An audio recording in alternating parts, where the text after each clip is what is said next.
وأحسن منك لم تر قط عيني، وأجمل منك لم تلد النساء. خلقت مبرأ من كل عيب، خلقت مبرأ من كل عيب، كأنك قد خلقت كما تشاء. كتاب أنزلناه إليك مبارك ليدبروا آياته وليتذكر أولو الألباب.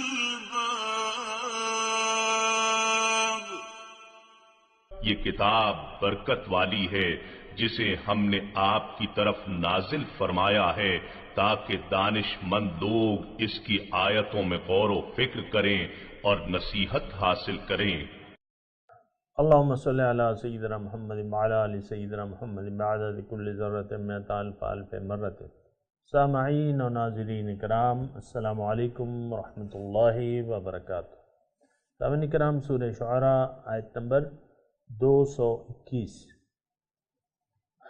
آج کے سبق کا موضوع: کیا ہم نے اپنے رسول صلی اللہ علیہ وسلم سے فیض حاصل کرنے کے لیے ان سے مناسبت پیدا کر لی ہے؟ اس کے ساتھ سامعین کرام آج کے سبق کا آغاز کرتے ہیں. سب سے پہلے گزشتہ سبق کا آموختہ ہوگا. وَأَنذِرْ عَشِيرَتَكَ الْأَقْرَبِينَ. اور اے حبیب مکرم، آپ اپنے قریبی رشتہ داروں کو ہمارے عذاب سے ڈرائیے. وَاخْفِضْ جَنَاحَكَ لِمَنِ اتَّبَعَكَ مِنَ الْمُؤْمِنِينَ. اور آپ اپنا بازوئے رحمت و شفقت ان مومنوں کے لیے بچھا دیجئے جنہوں نے آپ کی پیروی اختیار کر لی ہے. فَإِنْ عَصَوْكَ فَقُلْ إِنِّي بَرِيءٌ مِّمَّا تَعْمَلُونَ. پھر اگر وہ آپ کی نافرمانی کریں تو آپ فرما دیجئے کہ میں ان اعمال بد سے بیزار ہوں جو تم انجام دے رہے ہو. وَتَوَكَّلْ عَلَى الْعَزِيزِ الرَّحِيمِ. اور بڑے غالب مہربان رب پر بھروسہ رکھیے. الَّذِي يَرَاكَ حِينَ تَقُومُ. جو آپ کو رات کی تنہائیوں میں بھی دیکھتا ہے جب آپ نماز تہجد کے لیے قیام کرتے ہیں. وَتَقَلُّبَكَ فِي السَّاجِدِينَ. اور سجدہ گزاروں میں بھی آپ کا پلٹنا دیکھتا رہتا ہے. إِنَّهُ هُوَ السَّمِيعُ الْعَلِيمُ. بے شک وہ خوب سننے والا جاننے والا ہے. سامعین کرام، سورہ شعراء آیت نمبر 221. لفظی ترجمہ: حل انبئکم، کیا میں تمہیں نہ بتاؤں، علی من تنزل الشیاطین، کہ شیطان کس پہ اترتے ہیں. تنزل علی کل افاک اثیم، ہر جھوٹے گناہگار پہ اترتے ہیں. یلقون السمع، وہ سنی سنائی باتیں پہنچاتے ہیں. وَأَكْثَرُهُمْ كَاذِبُونَ، اکثر اس میں جھوٹے ہوتے ہیں. سامعین کرام، گزشتہ سبق میں ہم نے یہ پڑھا تھا. اگر آپ گزشتہ جو سبق ہے اس کو آپ دیکھیں کہ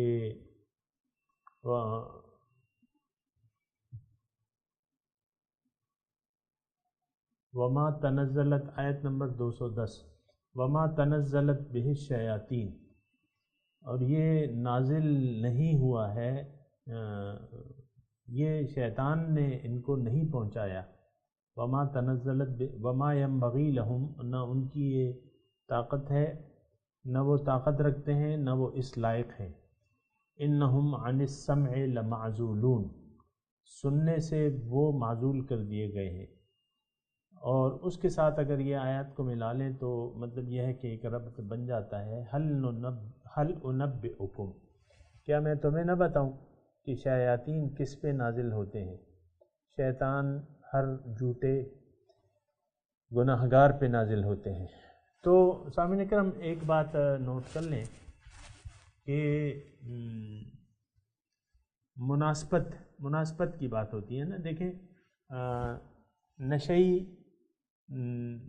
ہمارے ہاں تو یہاں معاشرے میں نسوار لی جاتی ہے، اور نسوار وہ ایک ایسا نشہ ہے کہ آپ ایک گولی منہ سے نکالتے ہیں نسوار کی تو پھر دوسری گولی ڈال لیتے ہیں، یعنی جب تک اس کا خمار رہتا ہے تو وہ پھر اب ہر نسواری جو ہے، یہ میں ویسی مثال کے طور اتنی اچھی مثال نہیں ہے بہرحال، ہر نسواری یا ہر نشئی دوسرے نشئی سے مناسبت رکھتا ہے۔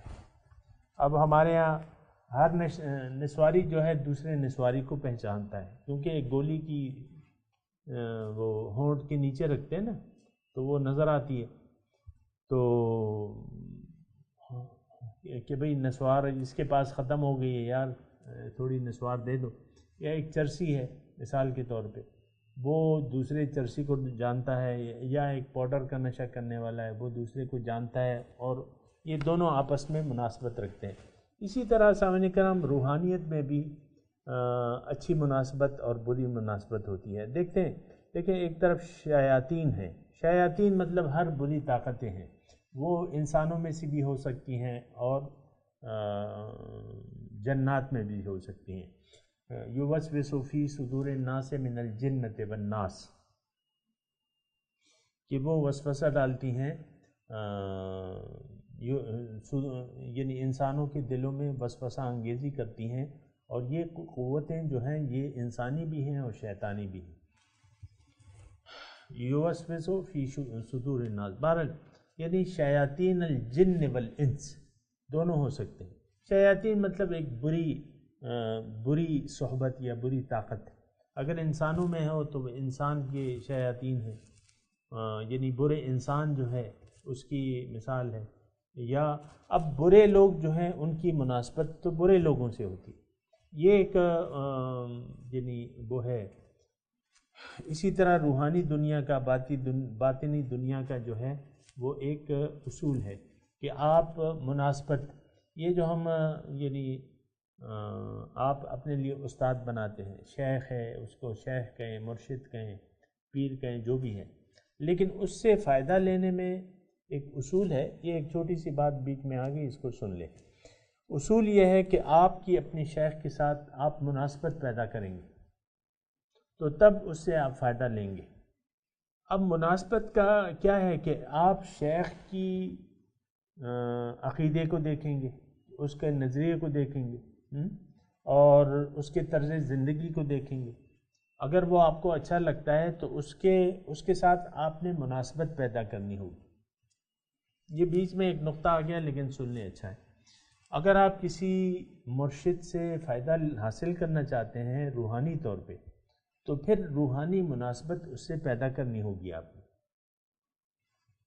کیونکہ فائدے کے لیے کسی بھی مرشد سے فائدہ حاصل کرنے کے لیے اس سے مناسبت پیدا کرنا انتہائی ضروری ہے۔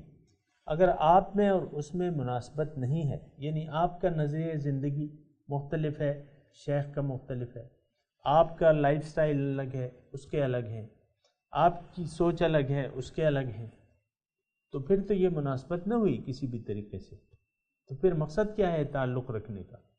کہ آپ شیخ کامل کی جو نظریہ ہے اس کو نہیں اپنا رہے، ظاہر ہے وہ اس کی باتوں سے اس کے نظریات کا پتہ چل جاتا ہے، پھر اس کے اعمال سے اس کے اعمال جو ہیں اس کا بھی مطلب یہ ہے کہ آپ اس کی جو اتباع ہے وہ آپ کو اتباع کرنی ہے۔ پھر اسے اگر آپ نے نظریہ آپ کو پسند آ گیا اپنے شیخ کا، اور پھر یہ ہے کہ جو اعمال وہ کر رہا ہے وہ تو حق اعمال ہیں، اس میں تو فضولیات نہیں ہے کوئی، پھر آپ نے اس کا بھی اتباع کرنا ہے۔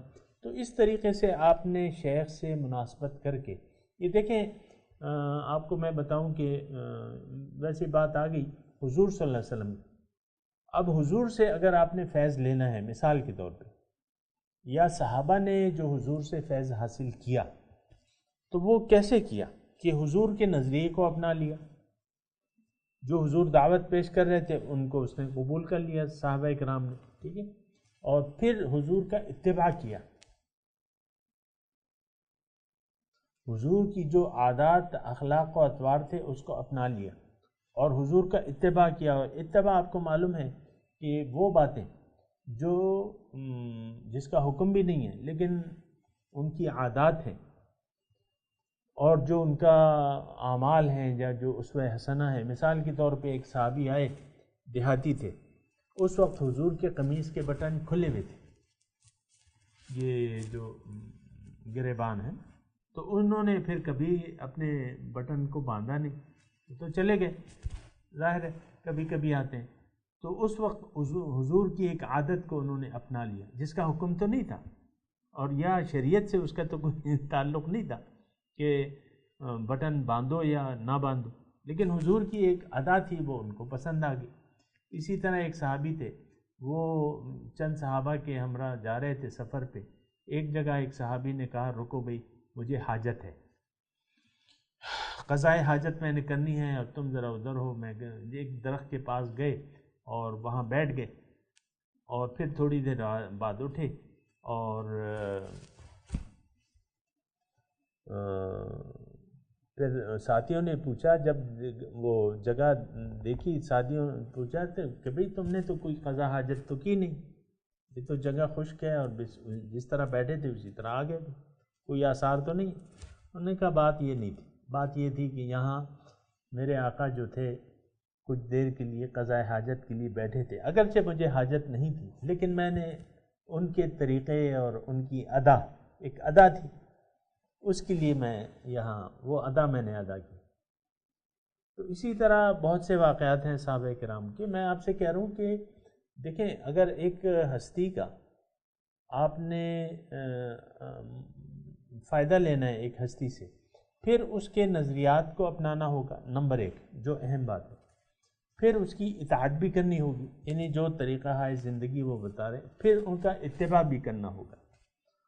تو اگر آپ نے یہ ساری باتیں کر لیں کہ وہ نظریہ اپنا لیا، وہ نظریات وہ جو تھی جو بھی ہیں شیخ کے یا اسلامی جو ہے نا عقیدہ، اللہ پہ ایمان اور رسالت اور آخرت وغیرہ، تو اس پہ آپ نے ایمان لے لیا، زندگی کو خالص کر لیا اللہ تعالیٰ کے لیے اور اللہ کے راستے پر چل پڑے، پھر شیخ سے اگر آپ نے فائدہ لینا ہے تو اس کی باتوں کی بھی پیروی ہوگی اور پھر اس کی اداؤں کی بھی پیروی ہوگی۔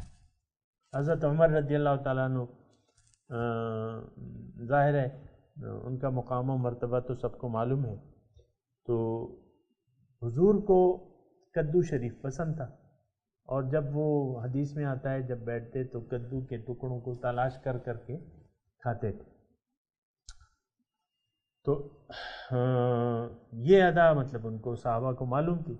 تو حضرت عمر کے بیٹے نے بعد میں کسی بھی کھانے کے موقع پر کدو شریف کے بارے میں کچھ ایسے نامناسب الفاظ کہہ دیے، ناپسندیدگی کے، تو حضرت عمر نے ان سے بات چیت ختم کر دی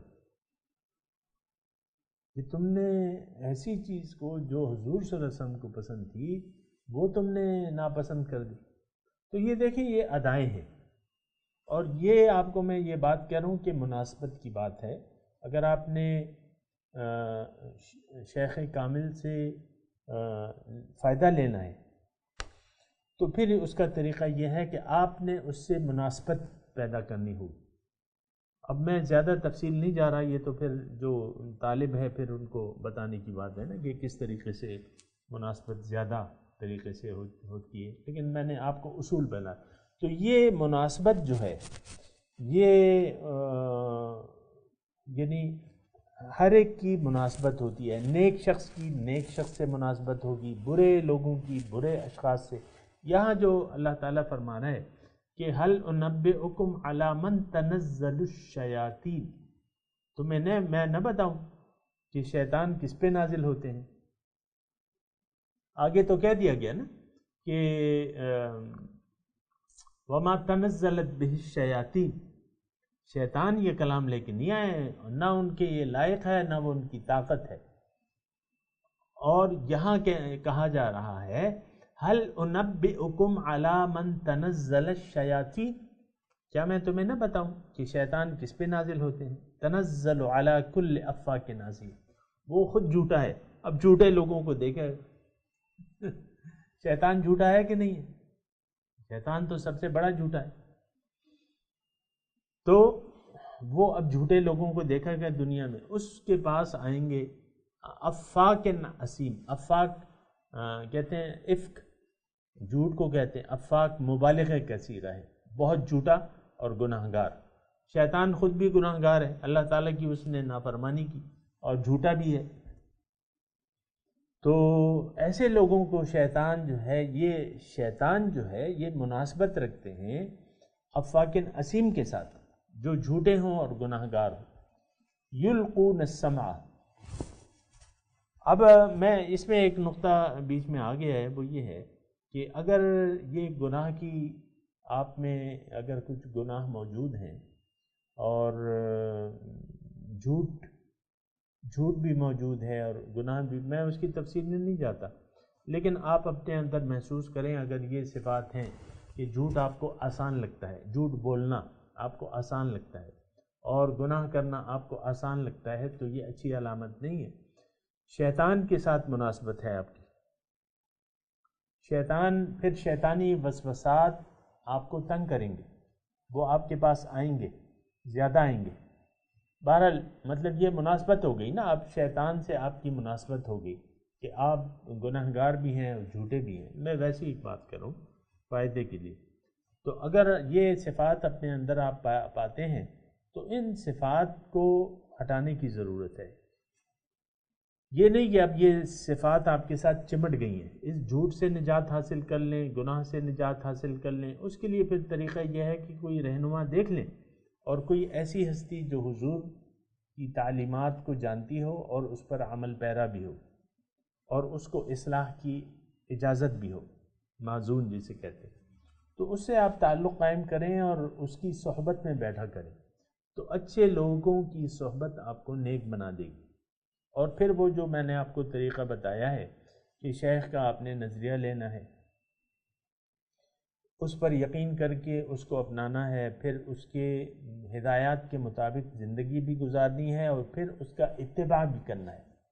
وَاتَّبِعْ سَبِيلَ مَنْ أَنَابَ إِلَيَّ، یہ کوئی غیر قرآنی بات نہیں ہے، اللہ تعالیٰ فرما رہے ہیں کہ تم پیروی کرو اس شخص کی جو میری طرف رجوع کر چکا ہے۔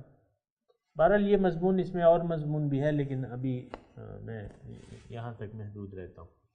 تو شیطانی یعنی اگر شیطانی صفات آپ میں پائی جاتی ہیں تو اس سے نجات حاصل کرنے کی ضرورت ہے۔ بہرحال آگے چلتے ہیں۔ یلقون السمع،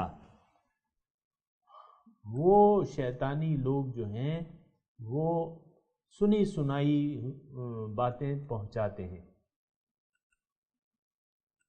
یعنی اکثرہم کاذبون، اور ان میں اکثر جو ہیں وہ جھوٹے لوگ ہیں، جھوٹے ہوتے ہیں۔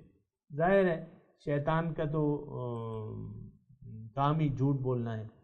اور تو اب یہ ہے نا کہ یہ خلاصہ کلام یہ ہے کہ یہ کلام جو ہے یہ شیطان سے مناسبت رکھتا نہیں ہے، یہ شیطانی کلام نہیں ہے، یہ تو رحمانی کلام ہے۔ اس کے مضامین کو دیکھ لیں تو یہ فرشتہ لے کے آتا ہے، نزل بہ الروح الامین، اب یہ ہم پڑھ چکے ہیں کہ اس کو امانت دار فرشتے نے اتارا ہے، معزز فرشتے نے اتارا ہے، جبرائیل نے آپ کے دل پہ اتارا ہے، شیطان سے اس کا کیا واسطہ ہے؟ اب سامعین اکرام دوسری جو آیت ہے وَالشُّعَرَاءُ يَتَّبِعُهُمُ الْغَاوُونَ، شعراء جو ہیں، شاعر جو ہیں، ان کی پیروی گمراہ لوگ کرتے ہیں۔ یہ بات ہو رہی ہے سامعین کرام کہ بل ہوا شاعر، چونکہ مکی دور کی صورت ہے اور مختلف الزامات اور لگائے گئے تھے۔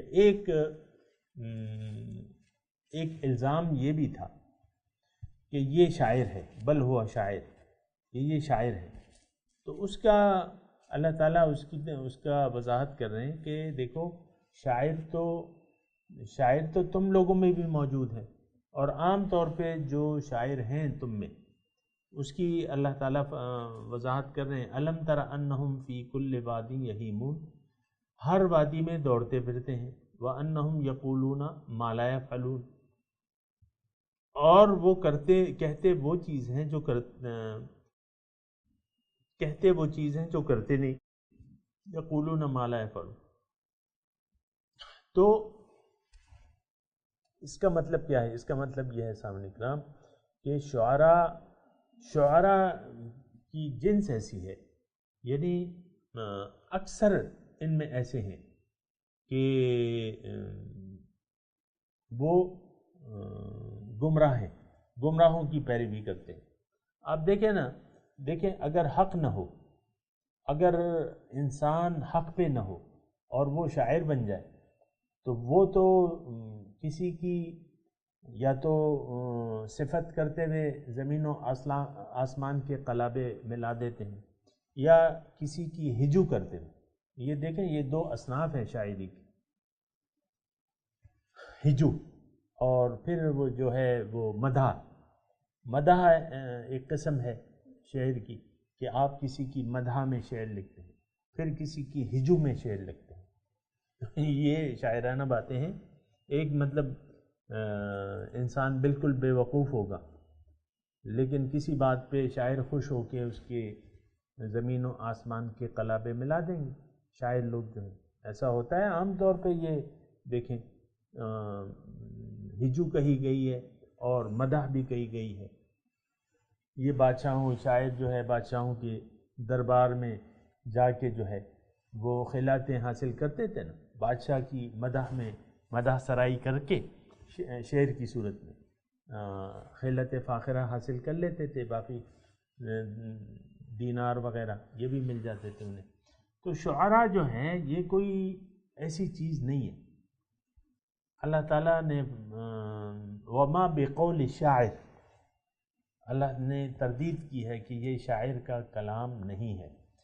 بہرحال شعراء کے متعلق اجتماعی بات کی جا رہی ہے، پھر اس کا استثناء آ رہا ہے والشعراء یتبعہم الغاوون، شعراء پیروی کرتے ہیں گمراہ لوگوں کی۔ اور کیا تم دیکھتے نہیں کہ یہ ہر وادی میں گھومتے پھرتے ہیں؟ اور یعنی میں نے آپ کو بتایا کہ کسی کی مدح میں لگے تو اس کو آسمان تک پہنچا دیا، کسی سے ناراض ہوئے تو اس کو تحت الثری تک پہنچا دیتے ہیں۔ وَأَنَّهُمْ يَقُولُونَ مَا لَا يَفْعَلُونَ، اور وہ کہتے ہیں وہ جو کرتے نہیں۔ إِلَّا الَّذِينَ، اب استثنائی صورت ہے کہ سب شعراء ایسے نہیں ہیں، لیکن جو ایمان لائے اور عمل صالح کیا، وَذَكَرُوا اللَّهَ كَثِيرًا، اور اللہ کو ظاہر ہے جو مومن کی صفت ہے کہ اللہ تعالیٰ کو بہت بہت یاد کرنا، یعنی جن سے شاعری جو ہے یہ کوئی قبیح فعل نہیں ہے سامنے کرام، اس کا غلط استعمال اس کو قبیح یا اچھا بنا دیتا ہے، برا یا اچھا، برے اشعار بھی ہیں اچھے اشعار بھی ہیں۔ ظاہر ہے حضور صلی اللہ علیہ وسلم کے زمانے میں شاعر تھے حسان بن ثابت، یہ ہمارے درس کے جو ابتدائی وہ ہے وَأَحْسَنَ مِنْكَ لَمْ تَرَ قَطُّ عَيْنِي وَأَجْمَلَ مِنْكَ لَمْ تَلِدُ النِّسَاءُ خُلِقْتَ مُبَرَّأً مِنْ كُلِّ عَيْبٍ كَأَنَّكَ قَدْ خُلِقْتَ كَمَا تَشَاءُ، بہترین کلام حسان کا حضور نے خود ہی سنا ہے۔ حضور نے جب کوئی ایسا کافر مشرک شاعر جو تھے حضور کی ہجو میں رسالت کی ہجو کرتا تھا، تو حضرت حسان کو حکم تھا کہ تم اس کے مقابلے میں اشعار لاؤ، فرشتہ تمہاری مدد میں ہے۔ تو جن سے شعر جو ہے بذات خود کوئی قبیح فعل نہیں ہے، لیکن اس کا استعمال، غلط استعمال، یعنی آپ احتیاط سے کام نہ لیں تو پھر وہ اس کا بن جاتا ہے، غلط بن جاتا ہے استعمال، اور شاعر جو ہے وہ پھر ایسا ہوتا ہے۔ لیکن جو ایمان والے ہیں اور عمل صالح اور ذکر اللہ کثیرا وانتصروا من بعد ظلموا، اور وہ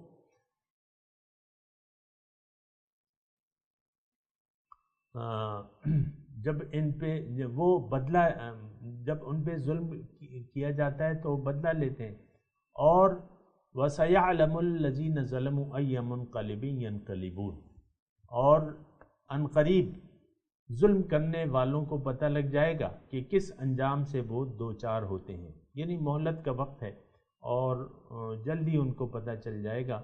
یعنی اس میں تھوڑی سی میں وضاحت کروں، وَانْتَصَرُوا مِنْ بَعْدِ ظُلِمُوا، کہ جب ان پہ ظلم کیا گیا تو صرف بدلہ لے لیا، وَانْتَصَرُوا مِنْ بَعْدِ ظُلِمُوا، یعنی کسی نے ہجو کی حضور صلی اللہ علیہ وسلم کی مثال کے طور پہ، تو انہوں نے پھر اس کا بدلہ لے لیا۔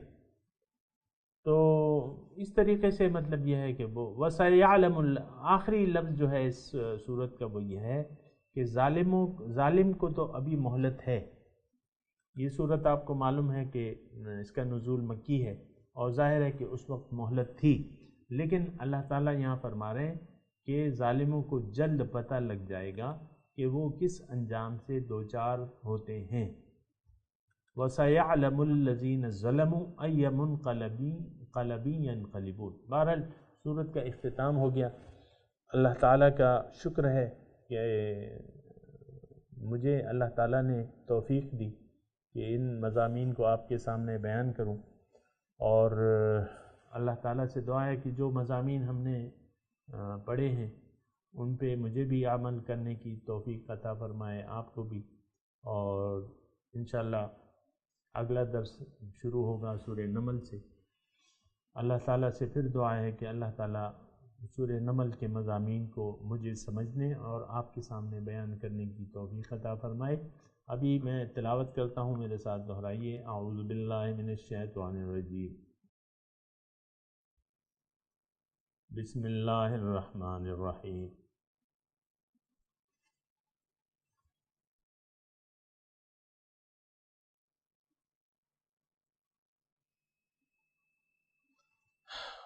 آیت نمبر 221، هل انبئکم علی من تنزل الشیاطین، تنزل علی کل افاک اثیم، یلقون السمع واکثرهم کاذبون، والشعراء یتبعهم الغاوون، أَلَمْ تَرَ أَنَّهُمْ فِي كُلِّ وَادٍ يَهِيمُونَ وَأَنَّهُمْ يَقُولُونَ مَا لَا يَفْعَلُونَ۔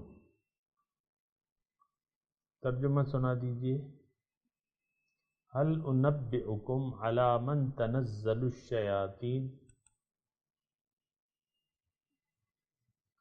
لوگوں کیا میں تمہیں بتاؤں کہ شیاطین کس پر اترا کرتے ہیں؟ تنزل علی کل افاک اثیم، ہر جھوٹے اور گنہگار پر وہ اترتے ہیں۔ یلقون السمع واکثرهم کاذبون، سنی سنائی باتیں کرتے ہیں اور اکثر لوگ ان میں جھوٹے ہوتے ہیں۔ والشعراء یتبعهم الغاوون،